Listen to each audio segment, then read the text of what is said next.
ఈరోజు చిన్న చేపల కర్రీ చేస్తున్నాను. ఎంత బాగుంటుందో ఇదైతే. మా ఇంట్లో చిన్న చేపలంటే చాలా ఇష్టం.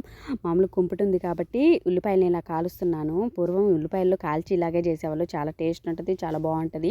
మామూలుగా అయితే కుంపటి లేకపోతే మామూలుగా చిన్న చిన్నగా కట్ చేసి తాలింపు పెట్టేదాన్ని, లేకపోతే పేస్ట్ చేసి అన్నా పెట్టేదాన్ని. అంటే రకరకాలుగా చేసుకోవచ్చు, ఒకేలాగా కాకుండా డిఫరెంట్ టేస్ట్ ఉంటుంది. వేరే వేరే విధాల్లో చేస్తే బాగుంటుంది.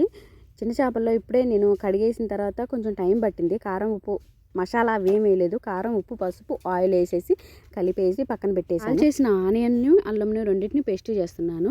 ఈ రెండు అందులో కొంచెం కలిపేసి పెట్టినా కూడా బాగుంటుంది. ఎన్ని విధాలుగా వండుకోవచ్చు చేపల కర్రీ. ఏ విధంగా వండినా కూడా చేపలు మంచిగా ఉంటే, అంటే చేపలు ఫ్రెష్గా దొరికితే మనం అల్లం వెల్లుల్లి పేస్ట్ వేయకుండా కూడా చేసినా కూడా సూపర్ ఉంటుంది. కొంతమంది ఏమో ధనియాలు అవి ఇవి వేస్తారు, అలా కూడా బాగానే ఉంటుంది. ఎన్ని విధాలుగానే వండుకోవచ్చు. నేను ఫస్ట్ ఏమో కుంపడి మీద పెట్టేశాను.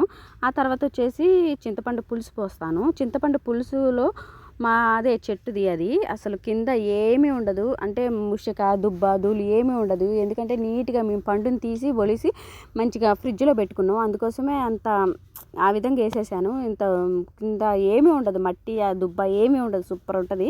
ఆ తర్వాత ఏమో అల్లం పేస్ట్ చేశాను కదా, అదేమో యాడ్ చేసేస్తున్నాను. ముందే కారం ఉప్పు కలిపేసాను కదా, ఇంకా ఈ కుంపడి మీద పెడితే ఇంకా నెమ్మదిగా ఉడుకుతూ ఉంటుంది. మనం ఏం చూడవసరం లేదు, కలప అవసరం లేదు. ఉడికి దగ్గరకు వచ్చింది. మేమేం పులుసు తినాం, దగ్గరకు ఉంటేనే బాగా ఇష్టపడతాం. మా ఇంట్లో అందరూ పులుసు అంత ఇష్టం ఉండదు. కొన్ని చేపలు, పెద్ద చేపలకేమో పులుసు చేస్తారులే, కానీ లేదు మాకు దగ్గరకుంటేనే ఇష్టం అని చెప్పేసి నేను ఇలాగ దగ్గరికే చేస్తాను. ఇదంతా అయిపోయిన దాకా దగ్గరికి టమాటాలు కూడా యాడ్ చేస్తారులే, కానీ లేదు నాకు ఆ టైంలో లేవు టమాటాలు. అందుకోసం నేను వేయలేదు.